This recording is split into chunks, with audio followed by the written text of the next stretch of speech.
স্বরূপ তাদের সামনে পেশ করা হয়েছিল। যে কোনটা জাদু আর কোনটা মুজিজা, এই সবগুলো বিস্তর পার্থক্য বর্ণনা করে তাদেরকে বুঝিয়েছিল যে তোমরা এই জাদুকে বাদ দাও আর আল্লাহ তাআলার বিধানকে তোমরা গ্রহণ করো। আমরা কিন্তু তোমাদের জন্য পরীক্ষা স্বরূপ, অতএব আমাদের কথা মানো, নইলে বিপদ আছে। বুঝে আসছে? এইভাবে তাদেরকে বোঝানোর পরও তারা গ্রহণ করেনি। তো ইহুদিদের এই আরেকটি জঘন্য অপরাধ যে তারা আল্লাহর বিধানকে মানে নেই, এই জাদুবিদ্যাকে তারা গ্রহণ করে নিয়েছিল। এবং তাদেরকে এটাও জানিয়ে দেওয়া হয়েছিল তারা যেই অপকর্ম জাদু ক্রয় করতেছে আখিরাতের বিনিময়ে, তাদের জন্য আখিরাতে কোনো অংশ থাকবে না, এটা তারা জানতো, কিন্তু জানার পরেও মানেনি। এই জন্য আল্লাহ তাআলা বলতেছেন যে যদি এরা জানতো, অর্থাৎ যেই জিনিস জানার পরে মানে না, সেই জানাটা কেমন জানি জানাই না। বুঝে আসছে? এই কথা আল্লাহ তাআলা বলেছিলেন। এরপরে আজকের আলোচনা হলো ইহুদিদের আরও কিছু অপরাধ, অর্থাৎ আমাদের নবীজি সাল্লাল্লাহু আলাইহি ওয়াসাল্লাম, সকলে পড়ি সাল্লাল্লাহু আলাইহি ওয়াসাল্লাম, যখন এরকম আলোচনা করতেন ইহুদিরাও কথা শুনত আলোচনার মধ্যে। তো এই আলোচনার মধ্যে কোনো কথা কম শুনলে বা অস্পষ্ট থাকলে, বুঝে না আসলে, তখন ইহুদিরা জিজ্ঞেস করত, এবং তারা যে ভাষাটা ব্যবহার করত রাইনা, অর্থাৎ যার অর্থ হলো যে আমাদের প্রতি লক্ষ্য করুন, জিনিসটা বুঝি নাই, একটু খেয়াল করুন। বুঝে আসছে? কিন্তু কথা হলো এই রাইনা শব্দটি একটা অর্থ হলো যে আমাদের প্রতি লক্ষ্য রাখুন, আল মুরাআত মাজদার থেকে নির্গত, যার অর্থ হলো আমাদের দিকে খেয়াল করুন। রাই মানে আমরের সিগা, আর না মানে আমাদের দিকে। কিন্তু ইহুদিরা মূলত এই অর্থে এটা গ্রহণ করতো না। হিব্রু ভাষার মধ্যে রাইনা আরেকটি অর্থে ব্যবহার হতো, সেটা হলো গালি, আহম্মক এবং নির্বোধ, বোকা ইত্যাদি হাবিজাবি কিছু অর্থ, অর্থাৎ কাউকে গালি দেওয়ার জন্য, অপমান করার জন্য যেই অর্থগুলো ব্যবহার করা হয়, সেই অর্থগুলো হলো এই রাইনা শব্দের মধ্যে রয়েছে। পার্থক্য এতটুকু, আরবির মধ্যে রাইনা আর হিব্রু ভাষার মধ্যে এটাকে রাইনা একটু টান দিয়ে বলা হতো, একটা ইয়া যোগ করে বলা হতো। বুঝে আসছে? তো তারা একটু কৌশলে, একটু সিস্টেমে রাইনাকে রাইনা একটু ঘোরায় বলতো। সাধারণ মানুষ মনে করতো যে না ঠিক আছে, সঠিকটাই বলেছে, কিন্তু ওরা উদ্দেশ্য নিত নবীজিকে অপমান করা। বুঝে আসছে? তো তাদের এই ব্যবহার, এই শব্দ ব্যবহার দেখে মুসলমানরা অনেক সময় কিছু না বুঝলে এইভাবে শব্দ ব্যবহার করতো। রাইনা, তারা তো আরবি শব্দই ব্যবহার করতো, কিন্তু সামঞ্জস্য হয়ে যাইতো, তাদেরটা গালি, মুসলমানদেরটা স্বাভাবিক শব্দ। বুঝে আসছে? তাই আল্লাহ রাব্বুল আলামিন এই ইহুদিদেরকে শিক্ষা দিলেন যে তোমরা যেটা করতো সেটা খুব খারাপ কাজ। আবার মুসলমানদেরকেও শিক্ষা দিলেন যে খবরদার, তোমরা রাইনা শব্দ ব্যবহার করো না, যেহেতু এর সাথে সামঞ্জস্য আরেকটি খারাপ শব্দ আছে। রাইনা শব্দ ব্যবহার করো না, বরং এর একটি সমর্থক শব্দ ব্যবহার করো, সেটা হলো উনজুরনা, আমাদের প্রতি খেয়াল করুন। বুঝে আসছে? তো এবং সাথে সাথে এটাও বলে দিলেন যে যখন আলোচনা হয় তখন মনোযোগ দিয়ে শ্রবণ করো, তখন মনোযোগ দিয়ে শ্রবণ করো, যাতে করে কোনো অংশ ছুটে না যায়। কারণ ছুটে গেলেই তো প্রশ্নের কথা আসবে, যে জিজ্ঞেস করতে হবে, আর না ছুটলে তো আর প্রশ্নের কোনো সুযোগ থাকবে না। তো আল্লাহ রাব্বুল আলামিন এই শিক্ষা দিয়েই এই আয়াত নাজিল করে বলেন, ইয়া আইয়ুহাল্লাযীনা আমানু লা তাকুলু রাঈনা ওয়া কুলু উনজুরনা ওয়াসমাউ ওয়ালিল কাফিরিনা আযাবুন আলীম। ঈমানদারগণ, তোমরা লা তাকুলু রাঈনা, এই রাঈনা শব্দ তোমরা বলো না, বরং তোমরা বলো ওয়া কুলু উনজুরনা ওয়াসমাউ, উনজুরনা শব্দটি তোমরা ব্যবহার করো, ওয়াসমাউ এবং বলো, এবং তোমরা মনোযোগ দিয়ে তোমরা শ্রবণ করো। বুঝে আসছে?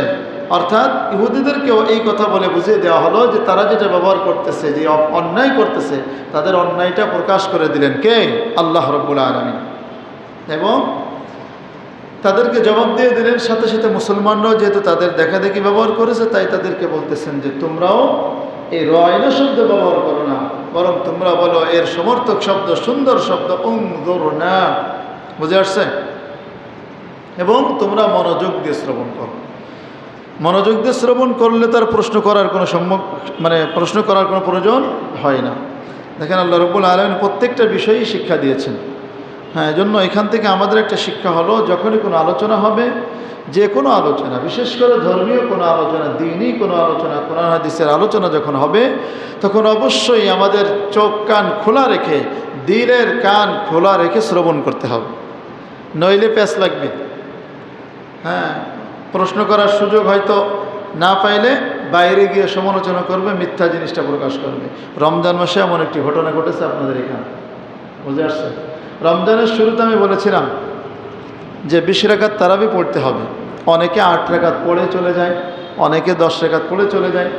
তো আমি বলেছিলাম যে দলিলাদির ঊর্ধ্বে গিয়ে, অর্থাৎ দলিলাদি বাদ দেন, দলিলাদির পিছনে যদি নাও পড়ি, তারপরও তো রমজান মাস যেহেতু সওয়াবের মাস, এই মাসে তো একটু বেশি নামাজ পড়ার দাবি রাখে। তো দলিলাদি বাদ দিলাম আমি। তো আপনি যদি রমজান মাস হিসেবেও যদি পড়তে হয়, তাহলেও তো 20 রাকাত তারাবি আমাদের পড়া উচিত। তো এই কথাটাই ভালো করে না বুঝে অন্য মসজিদে গিয়ে প্রচার করেছে, হুজুর 8 রাকাতের দলিলও দিছে। হ্যাঁ, তার মানে 8 রাকাতও পড়া যাবে, বুঝে আসছে? সেখানকার মুসল্লি আমার কাছে বলে, হুজুর এই মশালা দিচ্ছেন নাকি? খবর নাউজুবিল্লাহ, এই ধরনের কোনো মশালা তো আমি দেইনি। তো এই জন্য কি বলতেছিলাম, যে কোনো বিষয়ে মনোযোগ দিয়ে শুনতে হবে, বুঝতে হবে। না বুঝে কোনো কথা প্রচার করার কোনো অনুমতি নেই, কোনো সুযোগ নেই। যদি কোনো ব্যক্তি না বুঝে একটা নিজের বুঝ অনুযায়ী আরেক যা প্রচার করে, তাহলে এটা হবে জুলুম, অনধিকার চর্চা। অতএব এই বিষয়ে আমাদের সতর্ক থাকতে হবে। আল্লাহ রাব্বুল আলামিন পরে বলতেছেন, ওয়ালিল কাফিরিন আযাবুন আলীম, কাফেরদের জন্য রয়েছে যন্ত্রণাদায়ক শাস্তি। অর্থাৎ তারা যে অন্যায়গুলো করতেছে, এই অন্যায়গুলো করাটি কি কুফরি। কারণ নবীজি সাল্লাল্লাহু আলাইহি ওয়াসাল্লামের প্রতি ঈমান আনার কথা ছিল ওদের তাওরাতের মধ্যে, এরাটা মানে নাই, মানে তো নাই, বরং নবীজি সাল্লাল্লাহু আলাইহি ওয়াসাল্লামকে যেভাবে পারতেছে সেভাবে অপমান করার চেষ্টা করতেছে। অতএব তাদের জন্য রয়েছে কঠিন যন্ত্রণাদায়ক শাস্তি। মা ইয়াওয়াদ্দুল্লাযীনা কাফারু মিন আহলিল কিতাবি ওয়ালাল মুশরিকিন আন ইউনাজ্জালা আলাইকুম মিন খায়রিন মির রাব্বিকুম ওয়াল্লাহু ইয়াখতাসসু বিরাহমাতিহি মান ইয়াশা ওয়াল্লাহু যুল ফাদলিল আযীম। এই আয়াতের মধ্যে আল্লাহ তাআলা ওদেরই এই অপরাধের একটা পরিণতি হিসেবে আল্লাহ তাআলা বর্ণনা করতেছেন যে ওদের স্বভাব কি, যে ইহুদি হোক নাসারা হোক সবাই কাফের। যারা নবীজি মুহাম্মদ সাল্লাল্লাহু আলাইহি ওয়াসাল্লামকে মানে নাই সবাই কি কাফের। এবং মূর্তি পূজারী যারা, মুশরিক যারা, তারাও কি কাফের, কারণ তারা নবীজিকে মানে নেই। তো আল্লাহ তাআলা এখানে বলতেছেন যে দেখো, আহলে কিতাব হোক আর মুশরিকরা হোক, যারাই কাফের, যারাই কুফর অবলম্বন করেছে, তারা কখনোই তোমাদের প্রতি আল্লাহর পক্ষ থেকে কোনো কল্যাণ নাজিল হোক, কোরআনের আয়াত নাজিল হোক, এটা তারা কখনোই পছন্দ করে না। বুঝে আসছে? যে কাফের মুশরিকরা কখনোই মুসলমানদের ভালো চায় না, এলো সহজ বাংলা। মুসলমানদের মুমিনদের প্রতি আল্লাহর পক্ষ থেকে যদি কোনো করুণা, কোনো অনুগ্রহ, কোনো কল্যাণ নাজিল হয়, এটা তাদের কাছে ভালো লাগে না, তারা পছন্দ করে না। তাই আল্লাহ তাআলা জবাব দিচ্ছেন যে ওরা পছন্দ করুক চাই না করুক, কল্যাণ দানের মালিক কে? আল্লাহ। তিনি যাকে চান তাকে দান করবেন। ওদের এরকম মনে কষ্ট পাওয়া বা রাগ হয় আল্লাহ তাআলার কোনো আসে যায় না। তাই বলতেছেন যে আল্লাহ তাআলা, মা ইয়াওয়াদ্দুল্লাযীনা কাফারু মিন আহলিল কিতাবি ওয়ালাল মুশরিকিন, আহলে কিতাবদের মধ্য থেকে যারা কুফর অবলম্বন করেছে, ওয়ালাল মুশরিকিন, এবং মুশরিকদের মধ্য থেকে যারা কুফর অবলম্বন করেছে, অর্থাৎ ইহুদি জাতি, খ্রিস্টান জাতি। ইহুদি কারা মনে আছে তো? মুসা আলাইহিস সালামের যে উম্মতেরা, আর খ্রিস্টান হলো ঈসা আলাইহিস সালামের অনুসারী যারা ছিল। তো এরা সকলেই কি কুফর অবলম্বন করেছে। এবং মক্কার মুশরিকরা যারা মূর্তি পূজা করতো, তারাও নবীজিকে না মানার কারণে কাফের হয়েছে। তো এই সব ধরনের কাফেররাই এরা কখনোই পছন্দ করে না যে আইয়ুনাজ্জালা আলাইকুম মিন খাইরিম মির রাব্বিকুম, তোমাদের রবের পক্ষ থেকে তোমাদের প্রতি কোনো কল্যাণ নাজিল হোক, এই বিষয়টা তারা কখনোই পছন্দ করে না। আল্লাহু ইয়াখতাসসু বিরহমাতিহি মান ইয়াশা, কিন্তু এরা জানে না আল্লাহু ইয়াখতাসসু বিরহমাতিহি মান ইয়াশা, রব্বুল আলামিন যাকে চান তাকে তার রহমত দ্বারা বেষ্টন করে রাখবেন। সুবহানাল্লাহ। আল্লাহু যুল ফাদলিল আযীম, আর আল্লাহ রব্বুল আলামিন মহান করুণার অধিকারী। সকল করুণা দয়ার অধিকারী কে? একমাত্র আল্লাহ তাআলা। তিনি যাকে চান তাকে দান করবেন। অতএব এদের মনোকষ্ট পায় কোনো আসা যায় না। এরপরে আল্লাহ রাব্বুল আলামিন সামনের আয়াতে 106 নম্বর আয়াতে আরেকটা বিষয় তুলে ধরতেছেন, সেটা হলো যে দেখেন, যে কোনো নিয়ম নীতি, কোনো একটা রাষ্ট্রের কিছু নিয়ম নীতি আছে না? নাই? আছে। সব প্রতিষ্ঠান চলার ক্ষেত্রে কিছু নিয়ম নীতি থাকে, এবং আবার এই নিয়ম নীতির মধ্যেও আরেকটা নিয়ম আছে, সেটা হলো রহিত করা, নতুন নিয়ম চালু করা। আছে না? নাই?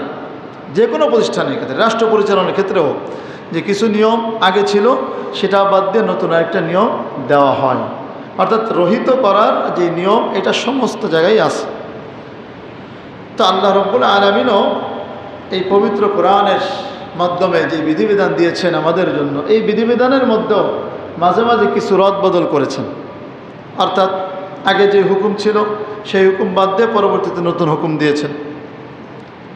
তো এরকম যে রদবদল যে করা হলো, এই বিষয়টা দেখে, যেমন আরেকটা উদাহরণ, কিবলা বাইতুল মুকাদ্দাসের দিকে কিবলা ছিল 16 থেকে 17 মাস পর্যন্ত, আবার সেটাকে আল্লাহ তাআলা পরিবর্তন করে আবার কাবার দিকে কিবলা দিয়েছেন।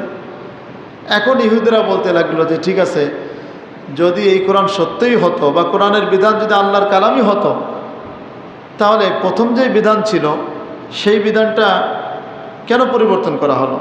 পরিবর্তন করার কারণ হয়তো হতে পারে কি, সেটা হয়তো ভুল ছিল, অথবা সেটা ভুল ছিল, পরবর্তীতে সঠিকটা দেওয়া হয়েছে। তো আল্লাহর কালামের যেটা যে আল্লাহর কালামই হয়, তাহলে এটা তো ভুল হওয়ার কথা না। তার মানে বোঝা গেল এই কোরআনের মধ্যে যে বিধিবিধান, এগুলো মুহাম্মদ নিজে থেকেই বানায় বলতেছে। যারা বলে নাউযুবিল্লাহ, বুঝে আসছে? এই ইহুদিরা এগুলো বলতে লাগেন। দেখেন, সাধারণত এরকম এই কোনো হুকুম বা কোনো বিধান রহিত হয় কেন? যে পূর্বের বিধান ভুল হওয়ার কারণে, অথবা পূর্বের ভবিষ্যৎ সম্পর্কে স্পষ্ট ধারণা না থাকার কারণে।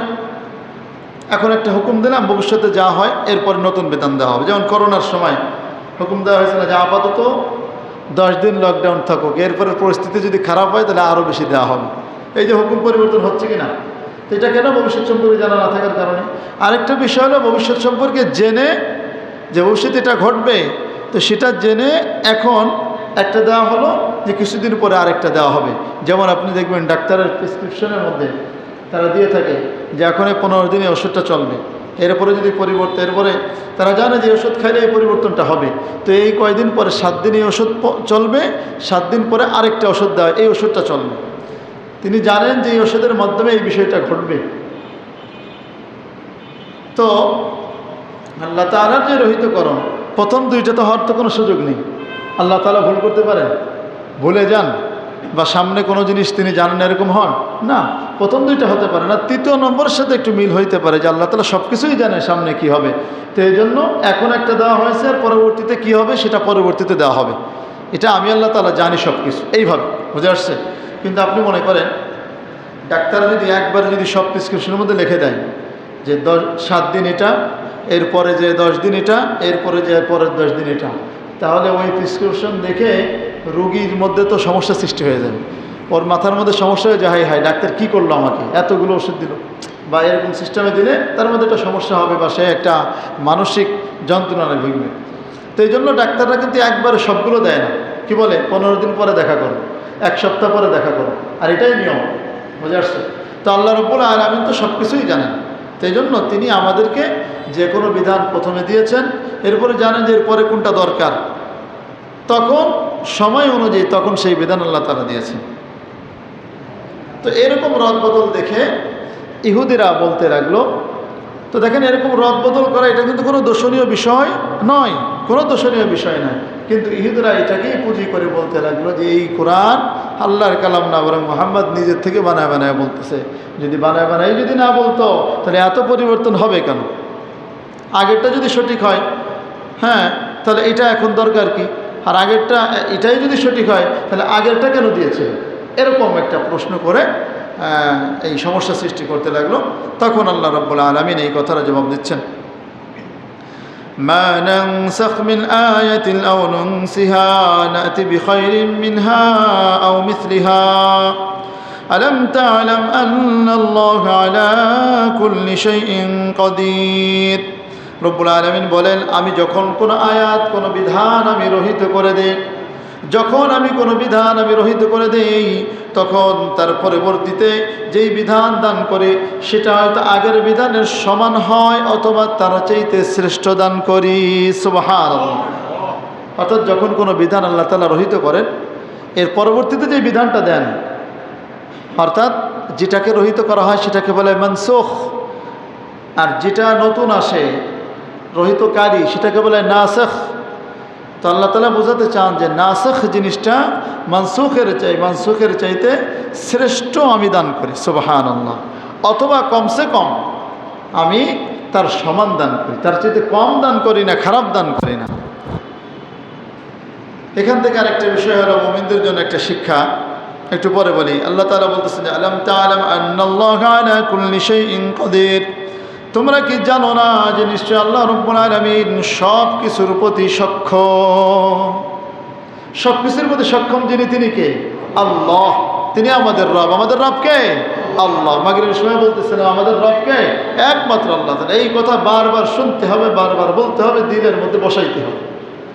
বারবার না শুনলে দিলের মধ্যে বসবে না, বারবার উচ্চারণ করতে হবে আমাদের রব আল্লাহ। আমাদের রব কে?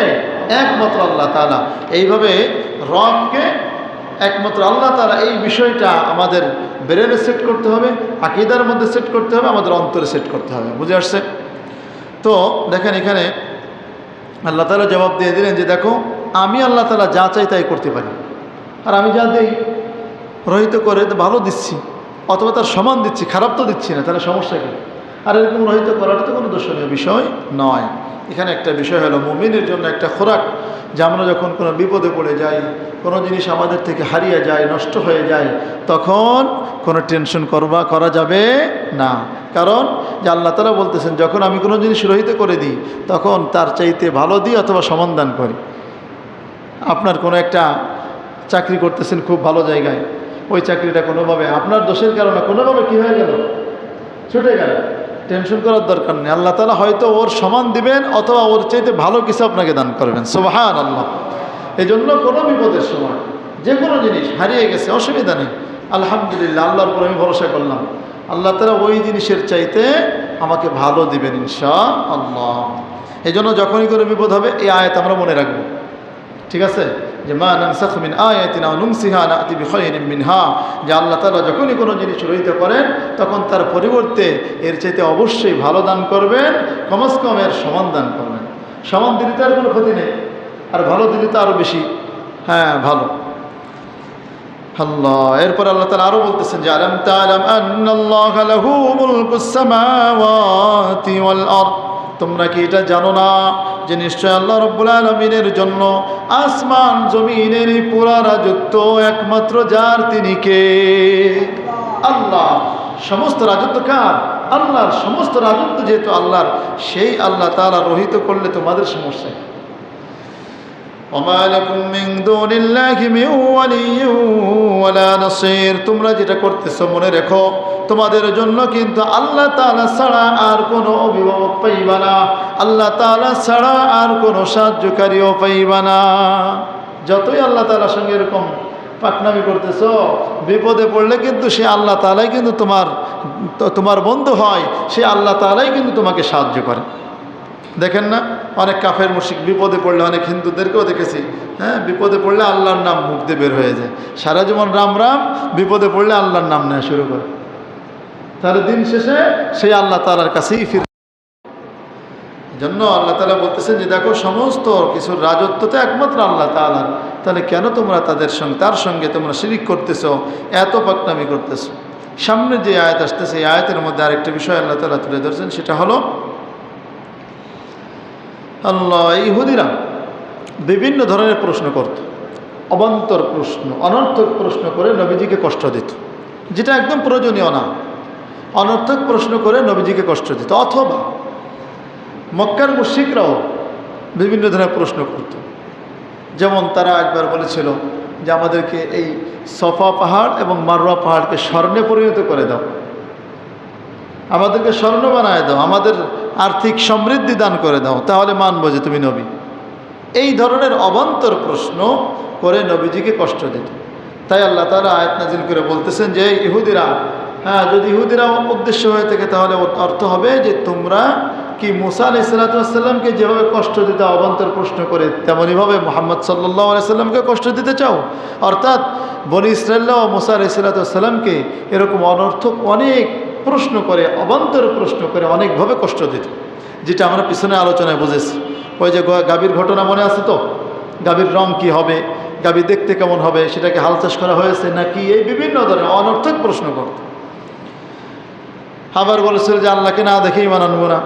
এই মুসা আলাইহিস সালামকে তো তারা গালি দিত, ছাড়েনি, মানে বিভিন্নভাবে মুসা আলাইহিস সালামকে কষ্ট দিয়েছে। তাই আল্লাহ তাআলা বলতেছেন যে আম তুরিদুনা আন তাসআলু রাসূলাকুম কামা সুইলা মূসা মিন ক্বাবল, তোমরা কি তোমাদের রাসূল মুহাম্মদ সাল্লাল্লাহু আলাইহি ওয়াসাল্লামকে অবান্তর প্রশ্ন করে কষ্ট দিতে চাও, যেমনিভাবে কামা সুইলা মূসা মিন ক্বাবল, ইতিপূর্বে মূসা আলাইহিস সালাতু ওয়াস সালামের সঙ্গে এরকম অবান্তর প্রশ্ন করে কষ্ট দেওয়া হয়েছিল। আল্লাহ তাআলা সতর্ক করে দিলেন কি ব্যাপার ইহুদিরা, তোমরা যেমনিভাবে তোমাদের পূর্বপুরুষরা এরকম করেছিল আবার মুহাম্মদ সাল্লাল্লাহু আলাইহি সাল্লামের সঙ্গে করতে চাও। আর যদি মক্কার মুশরিকরা হয়ে থাকে তখন অর্থ হবে যে কী ব্যাপার, তোমরা এরকম অবান্তর প্রশ্ন করে মুহাম্মদ সাল্লাল্লাহু আলাইহি সাল্লামের সব কিছু সত্যতা তোমাদের সামনে স্পষ্ট হওয়ার পরও তোমরা অবান্তর প্রশ্ন করে কষ্ট দিচ্ছ, যেমনিভাবে ইহুদিরা বা বনি ইসরাঈল মুসা আলাইহিস সালামকে কষ্ট দিয়েছিল। ওমান ইয়াতাবাদ্দালিল কুফরা বিল ঈমান ফাকাদ দাল্লা সাওয়াআস সাবিল, আর যেই ব্যক্তি ঈমানের পরিবর্তে কুফরকে গ্রহণ করবে, অর্থাৎ নবীজিকে কষ্ট দিয়ে ঈমানের বিপরীতে ঈমান আনার পরিবর্তে নবীজিকে কষ্ট দিয়ে কুফরি অবলম্বন করবে, ফাকাদ দাল্লা সাওয়াআস সাবিল, তারা তো সত্য পথ থেকে বিচ্যুত হয়ে যাবে, অর্থাৎ তারা পথভ্রষ্ট হয়ে যাবে। তাহলে নবীজিকে কষ্ট দিলে এই ব্যক্তি সিরাতে মুস্তাকিমের উপর থাকতে পারবে না, পথভ্রষ্ট হয়ে যাবে, জাহান্নামী হয়ে যাবে। প্রিয় ভাইরা আমার, তাদের এই কথার খণ্ডন আল্লাহ তাআলা এখানে করে দিলেন। এরপরে সামনের যে আয়াত আসতেছে এই আয়াতের মধ্যে আল্লাহ তাআলা আরেকটা বিষয় বলতেছেন, সেটা হলো যে দেখো এই আহলে কিতাব হোক, ইহুদিরা হোক, মুশরিকরা হোক, এরা তোমাদের প্রতি মানে এরা চায় তোমরা এখন ঈমান এনেছো, তোমাদেরকে আবার সেই কুফুরের দিকে ফিরিয়ে নিলেই তারা খুশি হবে। অর্থাৎ কাফের মুশরিকরা মুসলমানদেরকে কাফের বানাইতে পারলে এরা খুশি, অন্যথায় কোনোভাবেই কোনো কাফের মুশরিক মুসলমানদের উপর খুশি হবে না। এই একটা মূলনীতি মনে রাখবেন, কাফের মুশরিক ইহুদি খ্রিস্টান এরা কোনোদিনও মুসলমানদের প্রতি সন্তুষ্ট হয় না। কবে সন্তুষ্ট হবে? যেদিন আপনি তাদের ধর্ম গ্রহণ করবেন, যেদিন আপনি কুফরি অবলম্বন করেন, সেদিনই কেবলমাত্র তারা আপনাকে বন্ধুরূপে গ্রহণ করবে। আর আমরা কি করি? আমরা মুসলমান হয়ে সেই কাফের মুশরিকদের অনুসরণ করি, আমাদের খাওয়ার ক্ষেত্রে কাফের মুশরিকদের অনুসরণ করি, পোশাকের ক্ষেত্রে কাফের মুশরিকদের অনুসরণ করি, কথা বলার স্টাইলের ক্ষেত্রেও কাফের মুশরিকদের সভ্যতাকে নিজেদের সভ্যতা হিসেবে আমরা মনে করি। নাউযুবিল্লাহি মিন যালিক। প্রিয় ভাইরা আমার, তাই আল্লাহ তাআলা বলতেছেন দেখো কাফের মুশরিকরা মূলত তোমাদের প্রতি হিংসাবশত এগুলো করে। কি বশত? হিংসাবশত। তাদের ইচ্ছা ছিল বা তাদের আশা ছিল যে বনি ইসরায়েলের মধ্যেই শেষ নবী আসবে, বনি ইসরায়েলের মধ্যে শেষ নবী আসবে। আর যেহেতু আসেনি, মুশরিকরাও মনে করত, মক্কার মুশরিকরা মনে করতো তাদের বংশ থেকেই বা তাদের মধ্য থেকেই আসবে। কিন্তু আল্লাহ তাআলার ইচ্ছা তো আল্লাহর মতোই হবে, কিন্তু তিনি চাইলেন যে একজন নিরক্ষর উম্মি একজন ব্যক্তির মাধ্যমে আল্লাহ তাআলা এই দ্বীন ছড়িয়ে দেবেন। সুবহানাল্লাহ। তো এই জন্য কাফের মুশরিকরা এবং ইহুদিরাও তারা তাদের নিজেদের বংশে না আসার কারণে এই হিংসাবশত শুধু হিংসার বশবর্তী হয়ে তারা ঈমান আনেনি এবং তারা কামনা করত যে এরা যেন কাফের হয়ে যায়। নাউযুবিল্লাহি মিন যালিক। চলেন। وَدَّ كَثِيرٌ مِّنْ أَهْلِ الْكِتَابِ لَوْ يَرُدُّونَكُم مِّن بَعْدِ إِيمَانِكُمْ كُفَّارًا حَسَدًا مِّنْ عِندِ أَنفُسِهِم مِّن بَعْدِ مَا تَبَيَّنَ لَهُمُ الْحَقُّ। আহলে কিতাবদের মধ্য থেকে যারা কাফের, এই আহলে কিতাবরা এরা কামনা করতে, এদের অধিকাংশ লোকেরাই কামনা করত যদি তোমাদেরকে ঈমান থেকে ফিরিয়ে কাফের দিকে, কুফুরের দিকে নিয়ে আসতে পারতো তাহলে কতই না তাদের আনন্দ লাগতো। এরা কামনা করে এদেরকে যদি কাফের বানাইতে পারতাম কতই না ভালো হতো। কেন এই কামনা কেন করে? হাসাদাম মিন ইনদি আনফুসিহিম, আল্লাহ তাআলা বলতেছেন যে তাদের মধ্যে হিংসার কারণে, শুধুমাত্র অন্তরের হিংসা বিদ্বেষের কারণে তারা এমনটি কামনা করে। মিন বাদি মা তাবায়্যানা লাকুম আন্নাহুল হক, মিন বাদি মা তাবায়্যানা লাহুমুল হক, যে তাদের সামনে সত্য বিষয়টা স্পষ্ট হওয়ার পর। অর্থাৎ মানুষ দেখবেন বিচারের সময় যখন সত্য উন্মোচিত হয়ে যায় তখন বিরোধিতা করার আর কোনো জিনিস যখন না পায় তখন মানুষ হিংসার বশবর্তী হয়ে তার বিরোধিতা করে। যখন দলিলাদির পিছনে হেরে যায়, সব কিছু স্পষ্ট হয়ে যায়, তখন আর কোনো দলিলাদি নাই, আর কোনো কারণ খুঁজে পায় না, তখন শুধুমাত্র হিংসার কারণে সে তাদের ক্ষতির কামনা করে থাকে। তাই ইহুদি খ্রিস্টানরাও এই আহলে কিতাবদের মধ্যে থেকে যারা কাফের, এদের কাছেও সব কিছু স্পষ্ট হয়েছিল। তাদের তাওরাতের মধ্যে নবীজি সাল্লাল্লাহু আলাইহি ওয়াসাল্লামের প্রতি ঈমান আনার বিষয় স্পষ্টভাবে বর্ণিত হয়েছে। এইগুলো স্পষ্ট হওয়ার পরও যে নবী মুহাম্মদ সত্য নবী, তিনি সর্বশেষ নবী, তিনি সেই তাওরাতের মধ্যে প্রতিশ্রুত নবী, এগুলো স্পষ্ট হওয়ার পরও তারা কিন্তু শুধুমাত্র হিংসার বশবর্তী হয়, শুধুমাত্র আমাদের বংশে কেন হলো না, এই হিংসার কারণে তারা ঈমান গ্রহণ করেনি এবং মুমিনদেরকে কাফের বানানোর জন্য সর্বদা তারা কামনা করতে থাকে। এই জন্য হিংসা বড় ভয়ঙ্কর বিষয়। তো আল্লাহ তাআলা মুমিনদেরকে আদেশ করতেছেন, নবীজি সহ সাল্লাল্লাহু আলাইহি ওয়াসাল্লাম, আল্লাহ তাআলা বলতেছেন যে ফাফু ওয়াসফাহু হাত্তা ইয়াতিয়াল্লাহু বিআমরিহি। তারা এই বিভিন্নভাবে মুমিনদেরকে কাফের বানানোর চেষ্টা করে, বিভিন্নভাবে অনেক খারাপ কথা বলে।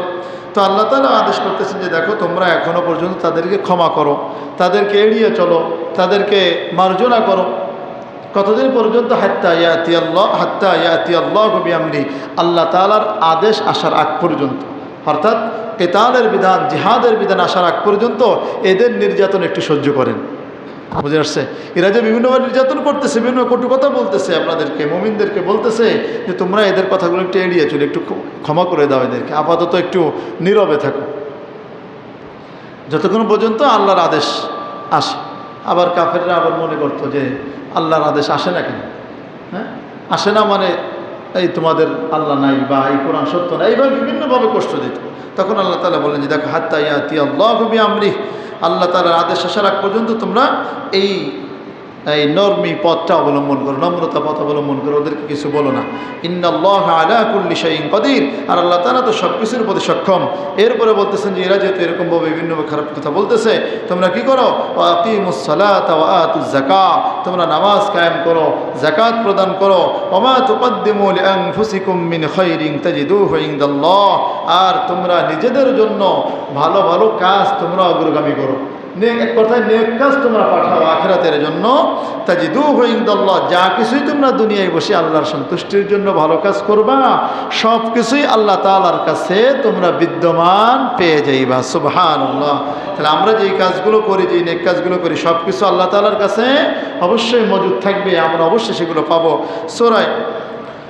সূরা মুজাম্মিলের মধ্যে আল্লাহ তাআলা সেখানেও এই ধরনের কথা বলেছেন যে দেখো তোমরা আখিরাতের জন্য যা কিছু তোমরা পাঠাবা সব কিছুই আল্লাহ তাআলার কাছে থাকবে।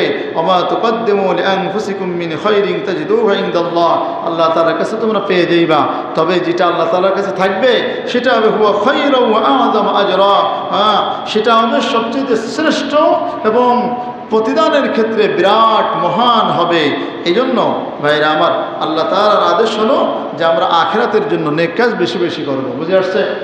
আখিরাতের জন্য অনেক কাজ বেশি বেশি করলে সেটাই আমাদের জন্য আসল জিনিস হবে, সেটাই শক্তিশালী জিনিস হবে, সেটাই আমাদের জন্য উত্তম জিনিস হবে, সেটাই আমাদের জন্য বিরাট মহান জিনিস আমাদের জন্য প্রস্তুত থাকবে।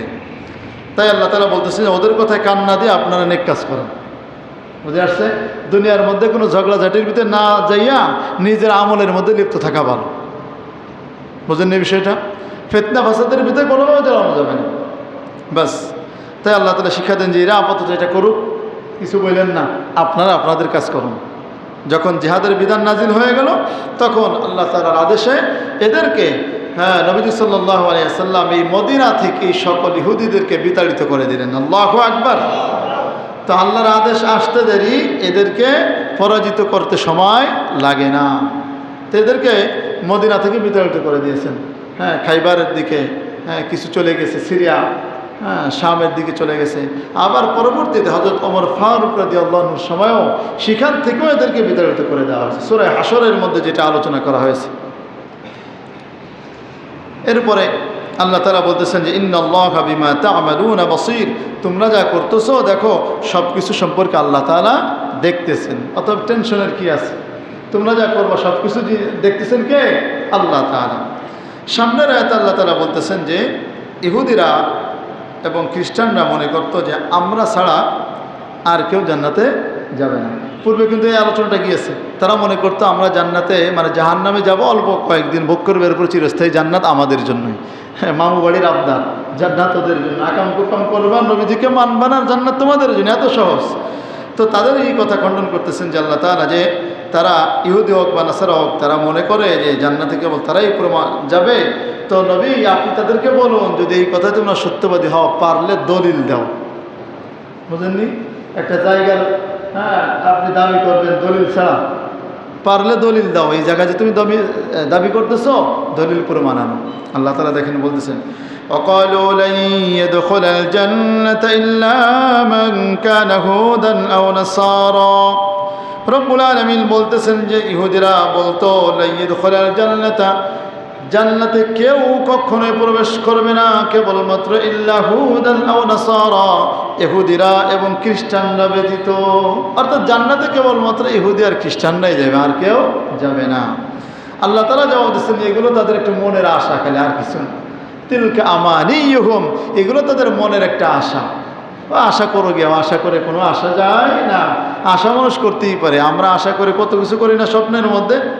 স্বপ্নের মধ্যে কোটিপতি হয়ে যায়, স্বপ্নের মধ্যে বিমান ওড়ায়, স্বপ্নের মধ্যে বিমানের মালিকও হয়ে যায়। এইগুলো একটা কল্পনা। আল্লাহ বলতেছে এদের কোনো কল্পনা, এগুলো কোনো ধর্তব্য বিষয় নয়।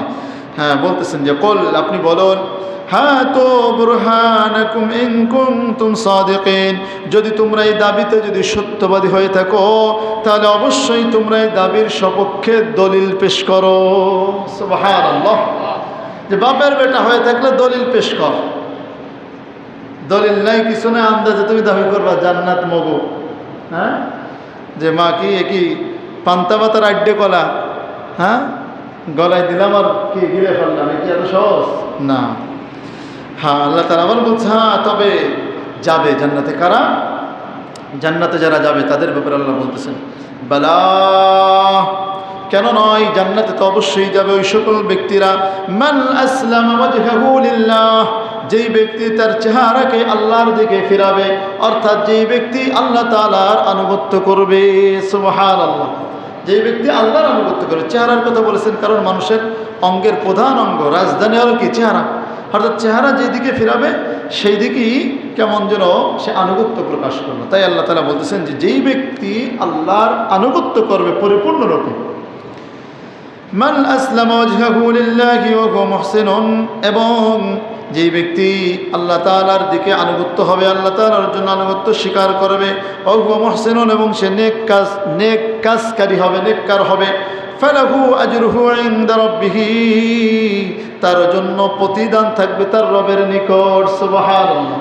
ওয়ালা খাউফুন আলাইহিম ওয়ালা হুম ইয়াহজানুন, কিয়ামতের দিন ওই ব্যক্তির কোনো ভয় থাকবে না, পিছনের কোনো কর্মকাণ্ড সম্পর্কে তার কোনো টেনশন থাকবে না। সুবহানাল্লাহ।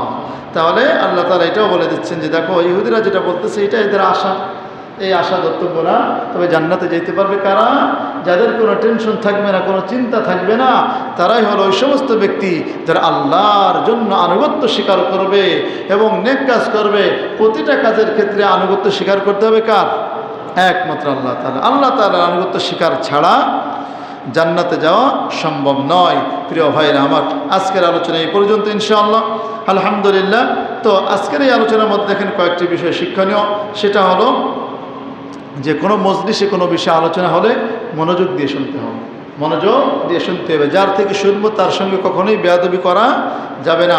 এর উপরে বিষয় হলো যে কোরআনের অনেক বিধান, যেটা আল্লাহ তাআলা রহিত করেছেন আবার দিয়েছেন, তো এটা আল্লাহ তাআলার ক্ষমতার মধ্যে রয়েছে, এটা আমাদের কল্যাণের জন্য দিয়েছেন। আবার এখান থেকে শিক্ষা হলো কোনো বিপদে পড়লে, কোনো জিনিস হারিয়ে গেলে, নষ্ট হয়ে গেলে কোনো টেনশন করা যাবে না, কারণ আল্লাহ তাআলা ওর বিপরীতে ভালো জিনিস দান করবেন। আর আরেকটা বিষয় হলো যে অনর্থক অবান্তর কোনো প্রশ্ন করা যাবে না যে কোনো ক্ষেত্রে, বিশেষ করে ধর্মীয় পণ্ডিতদের কাছ থেকে, আলেম ওলামাদের কাছ থেকে যখন ধর্মীয় বিষয় শিখব, অনর্থক কোনো প্রশ্ন করা যাবে না। যেটা না বুঝবো সেটা অবশ্যই সেটা বুঝে নেব, কিন্তু অনর্থক কষ্ট দেওয়ার জন্য প্রশ্ন করা যাবে না। আমরা তো মনে করি যে কোনো হুজুরের যদি একটু কারামত প্রকাশ পায়, অমুক হুজুরে ফু দিয়েছে সাথে সাথে সুস্থ হয়ে গেছে, তার মানে বড় আল্লাহর ওলি। আর আছে না নেই? এমন মনে করে মানুষ, কিন্তু না। এই ধরনের এরকম যদি কেউ মনে করে হুজুর আমাদের এখানে আপনি দোয়া করে বৃষ্টি নামায় দেন, এটা অবান্তর প্রশ্ন। বুঝে আসছে বিষয়টা? তো এই ধরনের, যেমন কাফের মুশরিকরা বলছে আমাদের জন্য সফা পরা মারকে স্বর্ণে পরিণত করে দেন, আমাদের আর্থিক সমৃদ্ধ করে দেন। তো এইগুলো অনর্থক প্রশ্ন, যেভাবে মুসা আলাইহিস সালামকে করতো বনি ইসরাইলরা। এরপর আরেকটা বিষয় হলো কাফের মুশরিকদেরকে, প্রিয় ভাই, এদেরকে কোনোভাবেই আপন মনে করার সুযোগ নাই। কারণ সুযোগ পাইলে এরা আপনার ইমানটা ধ্বংস করে দেবে, সুযোগ পাইলে আপনার ইমানকে ধ্বংস করে আপনাদেরকে কাফের বানায় দেবে। তারা সত্য বিষয় জানার পরও তারা ইমান আনবে না। তো আমাদের কাজ হলো অনুরূপভাবে কাফের মুশরিকদের থেকে যদি কোনো নির্যাতন হয় বা কোনো কটুকথা পাওয়া যায়, এগুলোর দিকে নজর দেওয়া যাবে না। এখন যেহেতু জিহাদের বিধান রয়েছে, সক্ষমতা যদি থাকে তখন তাদেরকে প্রত্যেকটা ক্ষেত্রে প্রতিহত করতে হবে, সাধ্য অনুযায়ী তাদেরকে প্রতিহত করতে হবে। হয়তো হাত দ্বারা, হাদিসের মধ্যে আছে না, যখন কোনো খারাপ বিষয় আসবে তখন তোমরা পারলে হাত দ্বারা তোমরা সেটা বাধা দাও, না পারলে জবান দ্বারা বাধা দাও, না পারলে সেটাও যদি না হয় অন্তত অন্তর থেকে ঘৃণা করো। বুঝে আসছে? এবং তোমরা নেক কাজ করতে থাকো। নেক কাজ করতে থাকলে আল্লাহ তাআলার কাছে তোমাদের সমস্ত নেক কাজ জমা থাকবে এবং সেটাই তোমাদের জন্য শ্রেষ্ঠ হবে। আর সর্বশেষ যে বিষয় হলো যে আশা মনে মনে মন কলা খাইলে হবে না। আমি অন্যায় করব, গুনাহ করব, ঈমান ঠিক রাখবো না, আর মনে করব জান্নাতেই যাব না। এটা হলো ইহুদিদের মতো একটা আশা, অনর্থক আশা। অতএব এটা করা যাবে না। জান্নাতে যাওয়ার অন্যতম মাধ্যম হলো আল্লাহর আনুগত্য করা, আল্লাহ তাআলার আনুগত্য করা, সর্ববিষয়ে নেক কাজ করা। এটা করতে পারলে জান্নাত পাওয়া যাবে, কোনো টেনশন থাকবে না, কোনো ভয় থাকবে না। আল্লাহ তাআলা আমাদের সকলকে এই জান্নাতীদের অন্তর্ভুক্ত হওয়ার তৌফিক দান করেন। আমিন। আখির দাওয়ানা।